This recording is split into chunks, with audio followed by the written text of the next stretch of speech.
So welcome, as you all heard, there's a diverse panel, and thank you all panelists for joining our Designers and Builders Alliance first series panel talks.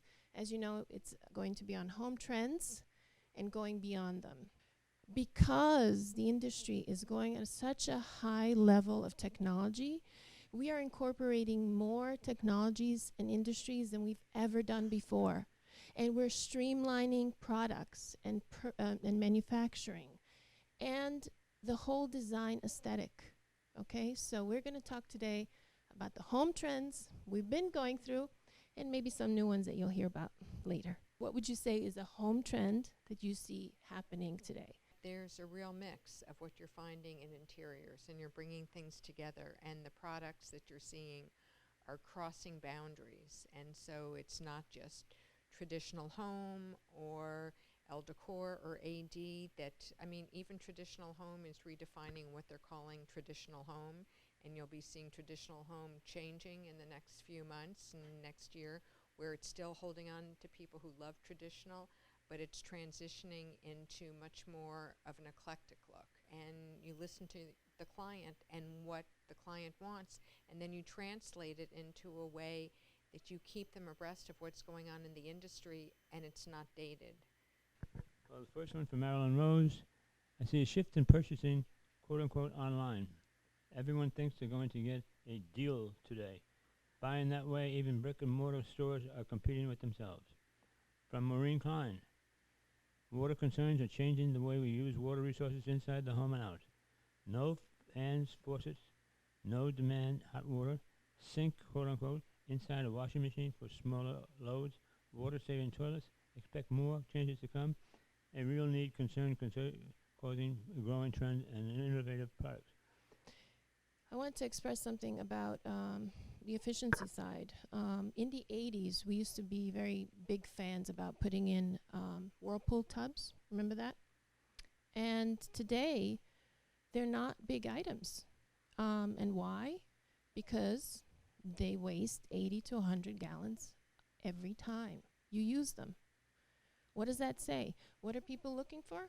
Showers, bigger showers, correct? So those are the types of things that we're here to talk about and say what is the growing trend around them that we see today. And this is all shifting. So we'll go to Keith. Any input on trends? Well, I think Barbara hacked my iPad because almost everything I was going to say, almost everything that she said as a designer, we feel. But I mean, as far as trends go, when I meet a client, if they want to paint their dining room orange, then that's the trend. Right, exactly. So as far as trends, whether it be from traditional to transitional to contemporary to modern, there are some things that will always be timeless design. There are things that will be fads. And I really think at the end of the day, when the client is happy and they love their home and it's functional for them, then that's the trend.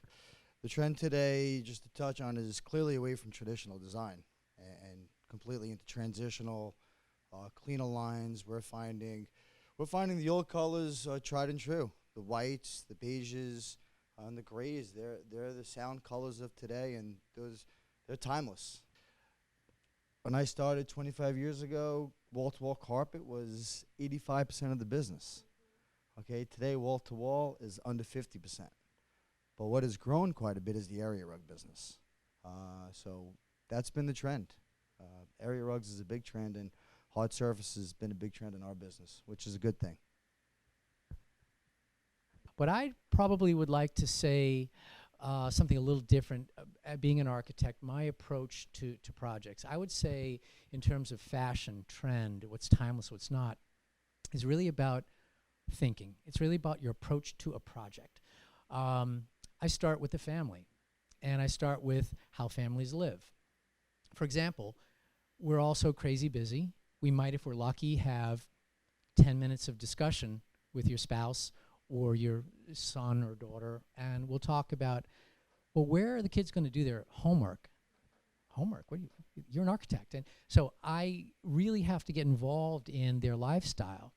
And they say, you must have kids. I say, I do, and so do you. And guess what? We're going to design a house around your lifestyle. So it really comes down to understanding the family. And so what is the trend of architecture? It really has to be the trend of families. What's coming, what's going, what's a fad? Start with the trends right in front of your face, the family and what's happening, and then respond to that architecturally. So that's how I approach things. What are the characteristics, do you think, that makes it timeless? Is it, like we said, flexibility? Is it livability? What are the key things that we want to express in terms of where fads end and where timelessness begins? The thing that I see over and over again, and the thing that I learned early on, it's about textures. It's about the different materials that you're using. It's about how you're using them. It's about making the space more interesting because you're layering in different types of textures and materials. You know, what you're spending your high ticket on, you're spending it on your kitchens and your baths because they hold the value for your homes. And then those are spaces that are vitally important as well as for resale. And having it, where so many things are open concept today, and having it flow, and then going for the materials that are the timeless materials. And then you can update in different ways later on, so you don't feel like you're throwing everything out and bringing in all new, but really looking at the materials that you are using and the products that you're using. And then, of course, today everything is with technology, so you can have the kids doing homework or whatever in the kitchen or in their own rooms, but, getting people together more because we're all going in so many different directions, and how do you bring people together? So, but I'm just seeing that when I'm looking at things and working with designers, the texturing and the materials and the layering in and bringing all of that in is vitally important, and just the flow from space to space. I'm glad you mentioned that because we're finding that the structure of architecture is more advantageous to have the right structure and the right design in order to lay out the most flexibility with homes, especially if it's a growing family, as we know. Well, again, I think it all depends on the people that are looking. A lot of people like old homes, and they want to restore. Restoration is very expensive, but sometimes that's what people like. They like the architecture of the old homes, and sometimes they feel the new homes lack that. And it takes a lot more money, and it takes a lot more skill to make the old homes look like the new homes look like the old homes. So going into that, there is an education that you have to give these clients, because trying to make a new home look like an old home that it's been there for 20, 30 years that may fit into a very old neighborhood is not so easy. So a lot of times they feel, well, let's just renovate the old home. But then when you start trying to put in technology and HVAC and new windows and roofing, like TJ was talking about, the costs go very high, and most of the contractors today are like, let's just knock it down and build a new one. So again, I think it all depends on the client and their budget, and of course the style that they're looking for. The fad for the McMansions. We all know what they are. We all know why they came about. Anything around those, have they been really a fad or something that people look oddly upon nowadays?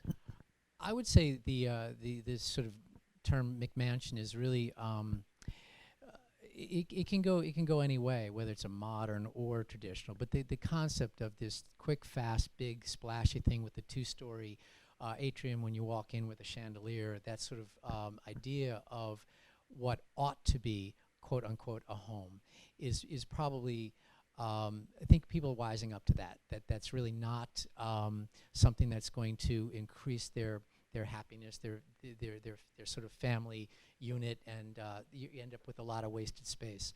The idea of new, smaller homes, smaller footprints that you have less to heat and less to furnish and all that, I think is coming around. It's a lot like the car industry. I think the big, long Suburban that is like, 16 feet long, the last of the biggest cars have been already built. Detroit has already declared that. We're back into sanity now, I think. And so that would be true of homes as well. The only thing I could say about trends that are more or less here to stay, and Keith hit it on the head with new homes versus old homes. That's really my bread and butter is working in older homes and putting additions on them to make them look as though they have never been additions. And the flip side of that is to make a brand new home that looks as though it was an old home, and they'll drive by it 100 times and not know that it was a new home, which isn't a pastiche approach, but rather just one that is looking for contextual cues that fits into the neighborhood and that sort of thing. But the one trend that I do find is happening is, and it's kind of the deal breaker, is the height of a ceiling. That's something you can't quite change in an existing home. And so that's usually the deal breaker for whether the house becomes a total knockdown, which is usually no-no in my office. But when it comes to that, that's usually the deal breaker. So trend-wise, I think people are taller, and those are things that we're living with as just a reality. And that also brings with it taller windows, more sunlight. So that's kind of a trend, lighter houses with more sunlight, which of course reduces energy bills, and that's all good. And but that's kind of a popular thing. Just a breath of fresh air, I'm finding is kind of a trend that I guess you could say. I believe what's wonderful about what's going on today is, I don't know if there really is a trend. I mean, what I find today, it's wonderful because people are building the houses they want to build now. They feel comfortable. And they want to build a big farm ranch, they're going to build a big farm ranch. If they want a McMansion, then they build a McMansion or a little mansion or whatever you want to call it. But it's beautiful space. It represents their lifestyle and represents how they want to live and the space they want to live. If they choose to have bigger foyers and have wasted space, and they clearly enjoy that, and they clearly sell. And they're being built for a reason because there's a demand for it. It's nice, but what I also do see is, for the timeless part of it is, it's very sophisticated and simple. It's very simple, sophisticated. The colors are easy, and if you're looking to add some splash of color, people are doing it in paint, which is easy to cover, or pillows that have an iCat design on it, or something that you could easily change that's not overly expensive to change. So I love what's going on in design, and people are free to do what they want, and they've been doing it. And it's quite nice. I think one of the questions for us is what makes a timeless design? And I got this from Marilyn Rose. You might know her. I think timeless designs can be achieved by not using trendy color schemes. Whether you do transitional or traditional, classic colors have no date. And I have some answers from Marilyn Rose. The investment value is not making mistakes and having to redo expensive items. Do it once and do it right, and you can get 20 years out of a good design. Okay, I grew up in the era, I really am dating myself, like Sloan's and all of that. So like furniture companies are going to the D&D building or having things that were made at High Point and sitting on those. It's the same thing as the mattresses, although mattresses are so different today. But the furnishings, the pieces that are made that have quality, I know that they don't want to worry about tomorrow, but the problem is that their furniture gets more wear and tear because they entertain more. They have kids that are coming along, and their furniture will get more beaten up than somebody of my patina who it does not have that. So I would talk to them about their lifestyle and how the usage of their furniture and the wear and tear. And in the long run, they will spend more money because money speaks, and that's all they care about. So even though they're thinking of how much money they're spending right now, if you talk to them like you are with the architects and the designers on how it's being used, it shows. You can go into a home on how it's designed and the furnishings that are there, and it shows. Those furniture pieces that aren't that old look worn, and they're going to be, from their own personal standpoint, they won't enjoy it as much, and their friends will notice. So I'd just like to end the point with asking the panelists what's the next design trend in foresight, envisioning something greater than what we have today. So many of the design shows for so long were DIY, which sort of killed the design industry in a certain way because everybody thought they could do it themselves. The things that I'm sort of liking is that with Property Brothers and the people that are going in, they're seeing that they need professionals to do the renovation. So I do like that what we're seeing on the design shows and different things, you're seeing the professionals that are doing the renovations, reverting back to the professionals and making sure people are working with professionals, and that's really nice to see. I think that when people are building homes, and the most thing that they're looking for today as far as trends, well, it's designing for the sexes. The men want technology, technology, technology. Women want pretty, pretty, and the newest thing that's on the market. So if you're a good architect, you're a good builder, you're a good designer, you're going to focus on the men with technology, and you're going to focus on the women with pretty. And I think if you could do that, you could be very successful. Well, I think what everyone's saying is clearly very true, but the one thing that I think we're all looking to work with and handle is the internet, right? I mean, that's where everybody's getting there. I mean, Houzz, Pinterest, I mean, it's very easy to Google something and find everything under the sun. So you really can't combat it, and you can't fight it. So I think we all have to learn to work with it. You know, do we sell online? Do we not sell online? How do we handle people coming and saying, well, I saw that rug online?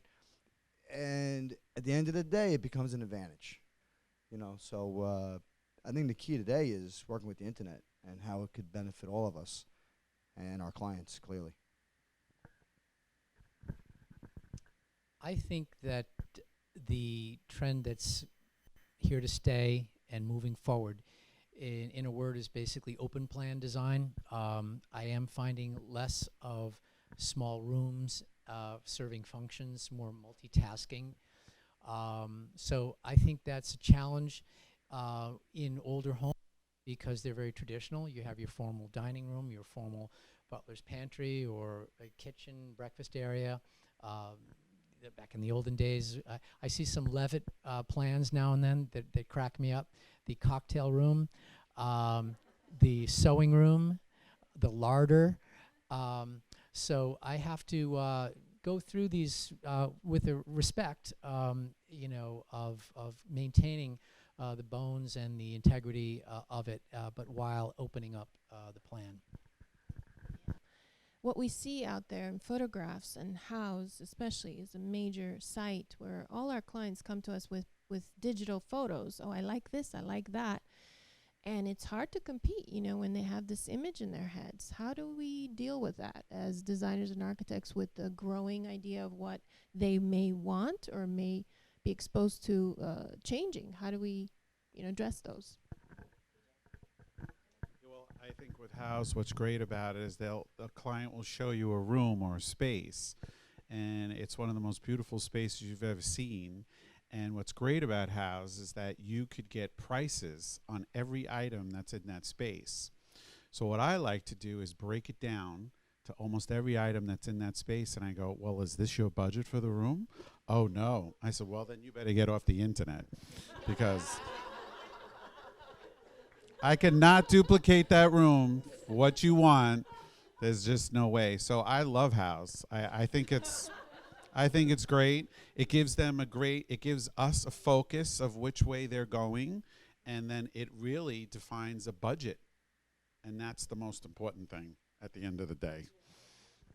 Super, great. All right, so last thing, how do we break conventions?